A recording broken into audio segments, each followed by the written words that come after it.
మన ప్రభుత్వ సలహాదారు కేవీ రమణాచారి గారు దేశానికి సలహాదారు కేసీఆర్ కింద. ఆ కేసీఆర్ కింద ఆయన విలువనంపి రమణాచారి దగ్గరికి విలువనంపి మాట్లాడిపించి ఈ మొగులయ్య కళ బాగుంది, పద్మశ్రీ ఇవ్వాలని చెప్పి. అయితే ఒక ఉగాది పునస్కారం ఇచ్చి కళను గుర్తించాలన్నాడు. మన ఉమ్మడి పాలమూరు జిల్లా ఉండే అప్పుడు, ఆ పాలమూరు జిల్లా ఉన్నప్పుడు నన్ను పిలిచి రవీంద్ర భారతిలో ఆ అవార్డు ఇచ్చి నాకు 10,110 ఇచ్చి అవార్డు ఇచ్చిండు. కేసీఆర్ ఇచ్చిండు. ఆయన ఇచ్చినాక నాకు ఇప్పుడు దగ్గర పాలమూరు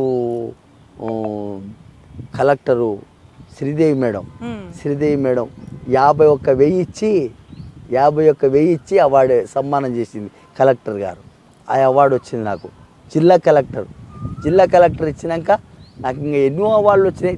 వేరే దేశాలు, మద్రాసులో అవార్డు వచ్చింది, ఇక్కడ రాజస్థాన్లో వచ్చింది, మధ్యప్రదేశ్లో వచ్చింది జవహర్లాల్ నెహ్రూ అవార్డు, ముఖ్యమంత్రి ఆడ అవార్డు ఇస్తే ఒకటి సరస్వతి పుత్రుడు మొగులయ్య కిన్నెర పద్మాసుడు గాడని ఒక బొమ్మను చేసి నా పొడుగు ఫోటో కట్టి ఆ బొమ్మను చేసి ఒక బొమ్మ ఇత్తడితో చేసిండు.